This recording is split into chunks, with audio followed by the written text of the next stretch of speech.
আল্লাহ পাক প্রথমে ছেলেদেরকে বললেন, শোনো, সূরা নূর 33 নম্বর আয়াত। আল্লাহ পাক ছেলেদেরকে বললেন, তোমরা তোমাদের চোখ নিচু রাখো, এটা আমাদের দায়িত্ব। প্রত্যেকটা ছেলের দায়িত্ব বেগানা মেয়েকে দেখলে চোখটা কি করবে? নিচু। তাহলে আপনি সিডিউসড হবেন, এক কথা। 2 নাম্বার, আল্লাহ পাক আমাদেরকে বললেন, তোমরা তোমাদের লজ্জাস্থানকে হেফাজত করো। কাদেরকে? আমাদেরকে, মানে ছেলেদেরকে। প্রথমে আল্লাহ পাক ছেলেদেরকে বললেন, চোখ নিচু করে রাখো, লজ্জাস্থানে হেফাজত করো। ঠিক আছে?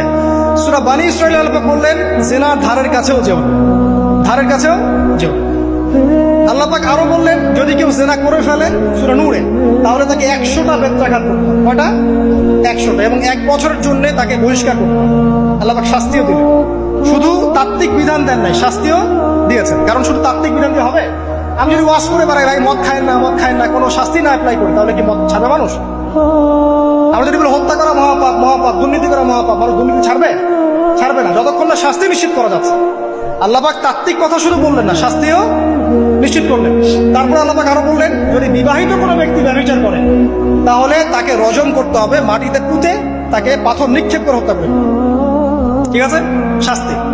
এরপরে দেখেন আল্লাহ পাক মেয়েদেরকে বলছেন, মেয়েদেরকে বলছেন, তোমরা মূলত ঘরে থাকো, যদি বাইরের পরিবেশ তোমাদের অনুকূলে না থাকে, তোমরা ঘরে অবস্থান করো।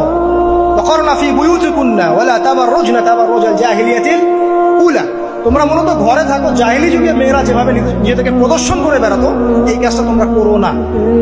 যদি করো তাহলে সমাজে বেহায়াপনা, ফায়সা বেড়ে যাবে, তোমরা নিজেরাই ক্ষতিগ্রস্ত হবে, যেটা ওরা হচ্ছে এখন। আচ্ছা, এরপর আল্লাহ পাক আরো বললেন, হে নবী, আপনি আপনার স্ত্রী এবং মুমিন নারীদেরকে বলেন, তারা যদি বাহিরে যায় যেন জিলবাব দিয়ে তাদের পুরো বক্ষদেশটাকে ঢেকে নেয়। তাহলে পোশাকের সংস্কৃতির শেকড় কোত্থেকে শিখবো? আমি কোত্থেকে শিখবো? আল্লাহ পাক কর্তৃক নাজিলকৃত সর্বশেষ ঐশী গ্রন্থ থেকে শিখবো নাকি? যে বইয়ের মধ্যে কোনো ভুল নাই সেটাই তো আমার শেখার মাধ্যম হবে নাকি?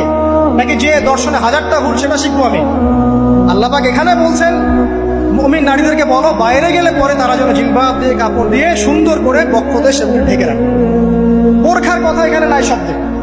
ঠিক আছে? ঢেকে রাখা ঢিলে ঢালা পোশাকের কথা এসেছে। আচ্ছা, আসেন, আল্লাহ পাক আরো বললেন যে তোমরা অমুক অমুক অমুক অমুক, যেমন আপনার বাবা, আপনার ভাই, আপনার এই যে সন্তান, এই যে মাহারাম যারা আছে, এদের সামনে ছাড়া অন্যদের সামনে যখনই যাবে, তোমরা কিন্তু হিজাব অবলম্বন।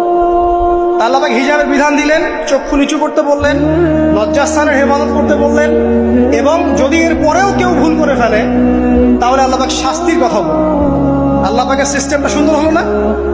এই সিস্টেমটা নবী সাল্লাল্লাহু আলাইহি ওয়াসাল্লাম অ্যাপ্লাই করলেন, সমাজ থেকে সমস্ত জেনা ব্যভিচারের ভিত্তি উঠে চলে।